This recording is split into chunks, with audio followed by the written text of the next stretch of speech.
बेगूसराय लोकसभा क्षेत्र चुनाव के लिए चल रही नामांकन प्रक्रिया के तहत आज 2 निर्दलीय सहित 3 प्रत्याशियों ने जिला निर्वाचन पदाधिकारी सह डीएम रोशन कुशवाहा के समक्ष अपना नामांकन पत्र दाखिल किया।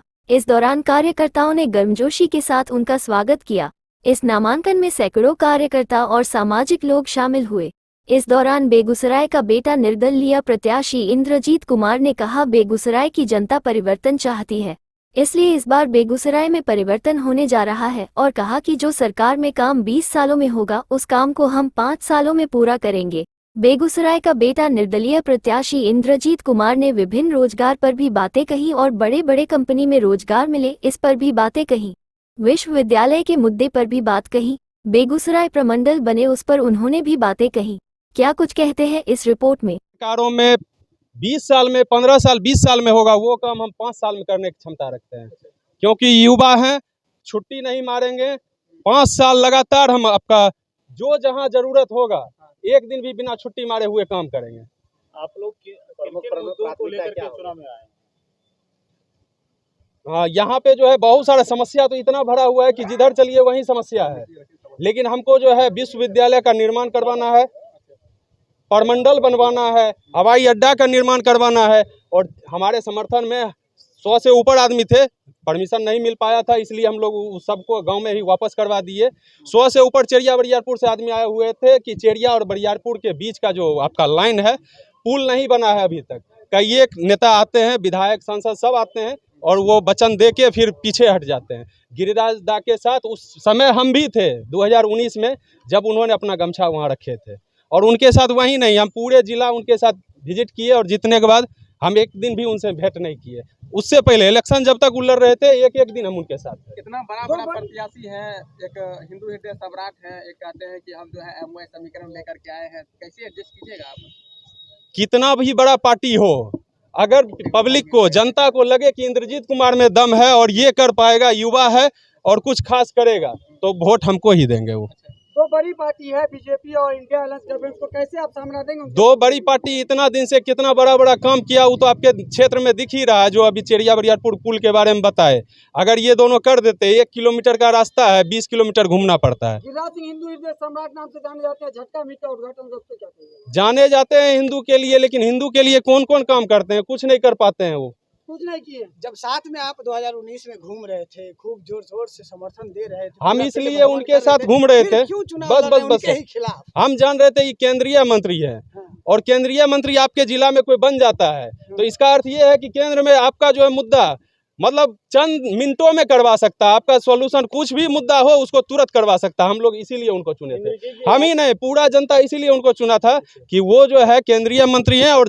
जो भी आपको चाहिए वो 1 साल 2 साल 3 साल में व्यवस्था कर देते हैं, लेकिन ऐसा कुछ नहीं किए। वो कुछ दिन के लिए राजद से भी रहा, राजद से विमुख होकर आप निर्दलीय आ गए मैदान में। अब आप सर बताइए, राजद में जो खड़ा हैं उनका एज देख लीजिए और कितना साल वो कर सकते हैं, वो देख के हमको बताइए। हम कहते हैं युवा इसमें देखिए, आप कैमरा घुमाइए, आप लोग में ज़्यादा युवा हैं, तो युवा जब हर क्षेत्र में जब झंडा गाड़ने की जरूरी होगा युवा चाहिए। कहीं झंझट फौजादी होगा तो 5 को फोन कीजिएगा, युवा चाहिए, हर जगह युवा चाहिए। लेकिन कुर्सी देने के बारी आएगा तो युवा नहीं चाहिए। मास्टर को आप ड्यूटी दीजिएगा, मास्टर को कहिएगा 60 साल में रिटायर हो जाने, यहाँ तक कि कलेक्टर रहेंगे साहब या एसपी हो या किसी भी पोस्ट पे, रेलवे हो या किसी भी विभाग में, आप 60 साल पे ड्यूटी छोड़वाते हैं तो आप काहे पकड़ के रखते हैं? अगर आप पकड़ के रखते हैं तो इन लोग को भी 60 से ऊपर बढ़ाइए, 65 दीजिए, इन लोग को भी 70 साल करवाइए, तो उन लोग में आप उनका छुट्टी कर देते हैं 60 पे कि युवा को मौका मिलना चाहिए, इसलिए आप लोग छोड़िए। तो फिर जब नेता और राजनीति की बात आता है तो फिर काहे नहीं करते हैं?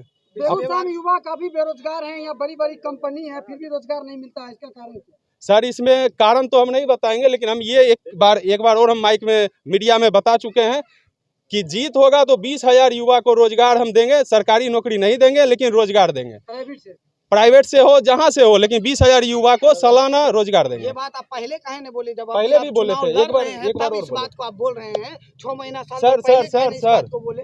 अभी आप लोग के जितना आदमी हमसे जुड़े हुए हैं, इस सब जितना इस चैनल पे जो देखिएगा और हमसे जुड़ के अगर आपको फायदा बुझाया तो कमेंट इस सब चैनल पे करके दिखा दीजिएगा कि हाँ इंद्रजीत कुमार क्या क्या किया है और अभी तक नहीं बना है। आपको हवाई अड्डा अगर बन जाए तो बहुत सारा युवा को रोजगार हवाई अड्डा से मिल जाएगा और बड़ा बड़ा कंपनी आपके क्षेत्र में आके रोजगार डालेगा और जिससे आपको बहुत सारा रोजगार यहाँ पे फैल जाएगा। इसके अलावा सर बहुत सारा मुद्दा है, जैसे विश्वविद्यालय का निर्माण नहीं हो पा रहा है, प्रमंडल का निर्माण यहाँ पे नहीं हो पा रहा है। इस तरह से मुद्दा सर इतना है कि कहते रह जाएंगे वो कम पड़ जाएगा। मुद्दा इतना है बेगूसराय में। अभी आप बीजेपी के नेता माने जाते थे, आज जो है गिरिराज सिंह की बात कर रहे हैं। पूरे 2019 में हम गिरिराज दा के साथ में थे, शायद वो अपना वीडियो खोल के देख लें, फोटो देख लें, हम उनके साथ थे पूरे 19 में। एक दिन भी नहीं होगा जो उनके साथ हम नहीं थे। लेकिन उसके बाद जब जीत गए तो उसके बाद वो किसी से दर्शन भी नहीं दिया। हमको तो छोड़िए, जो उनके साथ हमसे भी ज्यादा खास था उस लोग को भी छोड़ दिए। महागठबंधन के जो है प्रत्याशी अवधेश राय जी जो मैदान में है, क्या लगता है सीपीआई का गढ़ माना जाता है? सीपीआई का गढ़ माना जाता है? नहीं सर, माना जाता था। तो अभी तो हमको वो कहीं नहीं दिख रहे हैं। वो उनको लग रहा होगा दिख रहे हैं, लेकिन हमको नहीं दिख रहे हैं। गिरिराज सिंह कहते हैं 400 पार। अबड़ी बार गिरिराज सिंह यहाँ से नहीं जीतेंगे, ये कंफर्म है। युवा अबड़ी बार युवा को चुनेगा, ये गारंटी है। पूरे समाज, युवा रहे बड़ बुजुर्ग, हर आदमी के इंद्रजीत को पसंद जरूर करेंगे इस बार, ये गारंटी है।